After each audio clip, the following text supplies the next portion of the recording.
안 나고 원목은 그 나무결이 좀 느껴지기도 하고요. 네. 가격은 아무래도 원목이 제일 비싼 거죠? 가격은 지금 1대 2대 5 정도 되거든요. 차이 많이 나네요. 가급적이면 이쪽으로 가져오시는 게 굉장히 원목. 이익이 됩니다. 예. 네, 잘 주워셔야지 잘못 주워 오시면은요, 예, 배보다 배꼽이 더 하나씩 크죠. 한번 잘라보시면 그죠? 제가 힘센 거예요, 얘가. 예. 자, 앞으로 어머, 많이 어머. 그죠?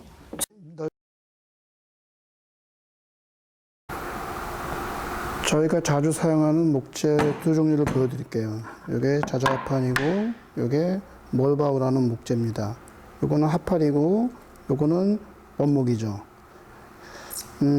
두 개의 가격이 얘는 원목이고 얘는 합판이라서 가격이 다르느냐? 그렇지 않아요. 저희가 합판을 쓰는 이유가 있어요.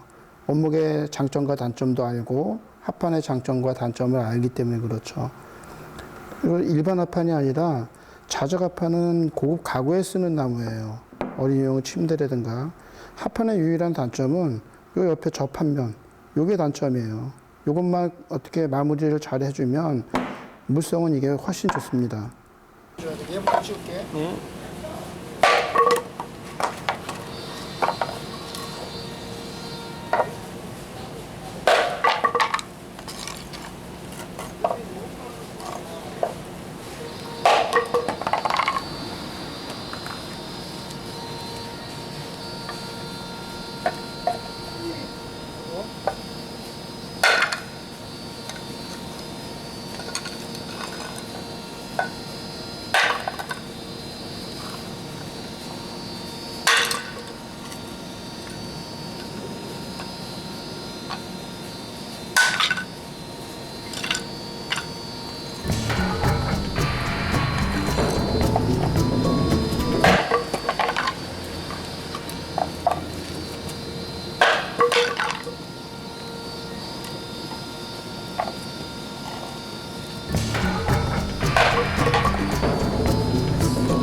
빠지죠.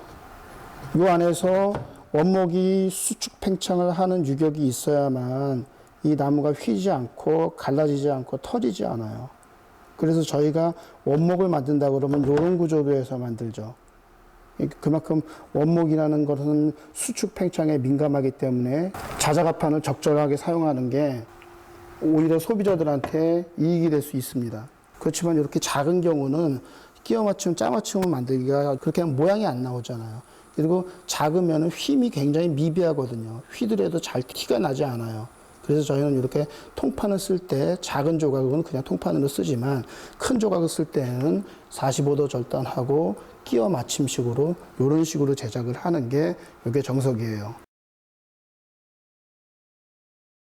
평면 형태의 목재를 통목재를 쓰다 보면 이 결의 반대 방향으로 휘게 돼 있습니다. 원래는 그래요. 그런데 이 나무는 소나무예요. 소나무다 보니까 밑에서 뭔가를 붙여주면 나무가 휘는 힘이 약하기 때문에 이렇게 아래에서 덧붙여주는 거로 견딜 수가 있어요. 근데 만약에 이게 소나무가 아니라 굉장히 단단한 나무면은 이렇게 붙여져 있더라도 버티지를 못합니다. 그래서 통목재 형태로 쓰는 게 아니라 이렇게 나무를 조각 내서 패널 형식으로 써야만 살짝 휘어도 휘어진 게 보이지가 않아요. 목재를 이렇게 쓰는 데에는 여러 가지 있습니다. 간단한 나무를 그렇게 해놨을 때, 자, 요거는 자작 원목으로 만들어 놓은 제품이거든요. 자작 원목으로 만든 제품이기 때문에 목재가 굉장히 단단해요. 그래서 이거를 강제로 휘지 않게 하기 위해서 아래쪽에서 나무를 덧대 주었습니다. 보세요. 이렇게 목재를 덧댔죠. 여러 개를 덧댔어요.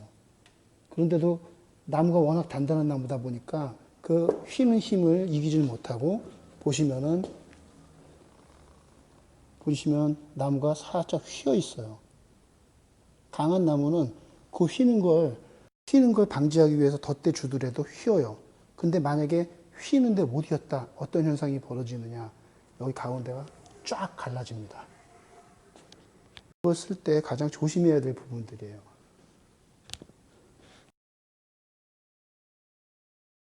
비싼 나무 보여드릴까요? 진짜 비싼 나무는, 저렴한 나무는 보세요. 이렇게 보면 붙인 자국 보이시죠? 이렇게 붙인 자국 보이시죠? 그죠? 요 조각, 요 조각, 요 조각.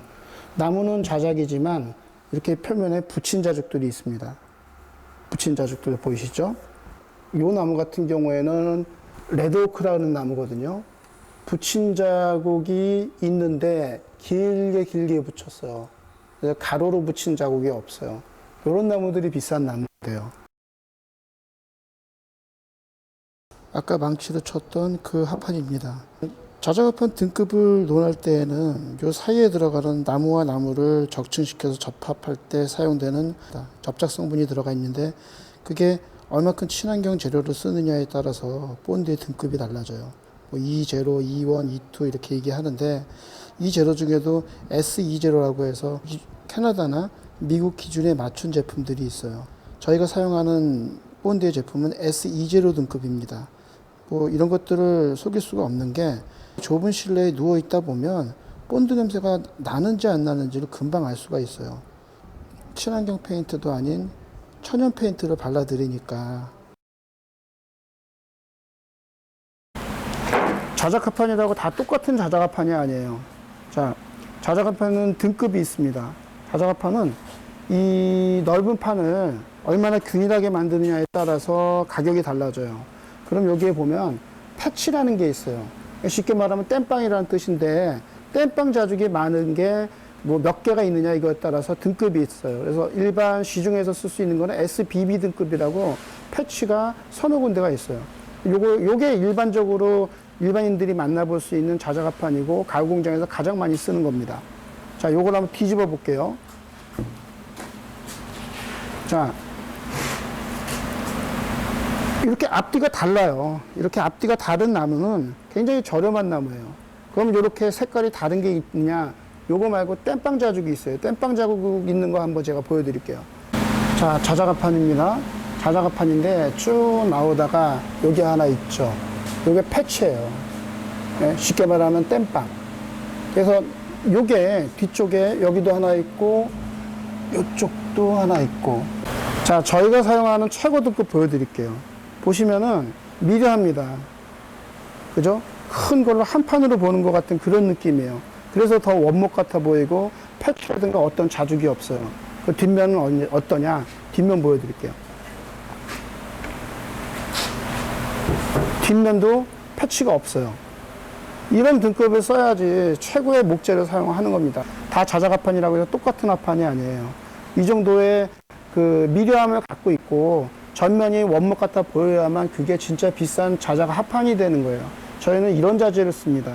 요건 L등급이라고 그래서 국내에서는 잘 찾기 힘들어요. 그리고 사용하는 사람이 많지 않기 때문에 이런 나무는 원목보다 오히려 비쌉니다. 저희 제품이 자연스럽게 하나처럼 보이는 이유는 이런 재질을 쓰기 때문이에요. 전체가 다 하나의 나무에서 잘라온 듯한 그런 느낌을 주기 위해서 저희는 표면을 다 같은 거 안에서 잘라냅니다. 그리고 모든 것들을 결합을 하기 때문에 마치 한 조각 같아 보이는 거예요. 나무 한 장이 통짜가 한 개에서 나온 것 같이 보이는 거예요. 실물을 보는 게 훨씬 더 예뻐 보이는 이유가 거기서 완성도에서 달라지는 것입니다. 간혹 나무가 약하다고 하시는 분들이 있어요. 물론 나무가 약할 때는 약할 수 있지만 그 나무를 어떻게 보강하느냐 그런 부분에서 기술이 달라지죠. 목재가 강한 부분이 있습니다. 어떤 거냐면 같은 무게라면 쇠나 콘크리트보다 더 많은 하중을 버틸 수가 있어요. 그걸 어떤 걸 보시면 알 수 있느냐면 공사장에 있는 크레인들을 보면 크레인 하부를 지지하고 있는 게 어떤 재질인지 보세요. 보시면 사진처럼 나무를 갖다 압축 강도에 대해서 대단한 물성을 가지고 있습니다. 그렇지만 반면에 물에 약하든가 하는 단점도 있습니다. 그런 부분들을 보완해서 어떤 데에는 강성이 있는 것들을 쓰고 어떤 부분에는 미려한 부분들을 쓰고 강성이 있으면서 미려해야 되는 부분들은 어떠한 특수한 열 처리를 해서 보강을 해서 쓰는 게 목재를 제대로 쓰는 방법입니다. 목재를 사용하면 좋은 게 어떤 일정한 부분만 교환을 해야 될 때 교체하기가 굉장히 간단해요. 그리고 비교적 사람이 가공을 하면서도 견고한 내구성을 가지고 있습니다. 그리고 친환경적이고 그리고 이질감이 있지를 않아요. 이런 부분들이 모두 복합되어 있기 때문에 지금의 자작합판과 원목을 혼용해서 사용하는 겁니다. 저렴한 목재를 쓸 수도 있지만 그렇게 하면 제품들이 오래 가지를 못해요. 재질에 대해서는 타협을 하지 않습니다. 한 1년 지나시면 대부분 아시게 됩니다.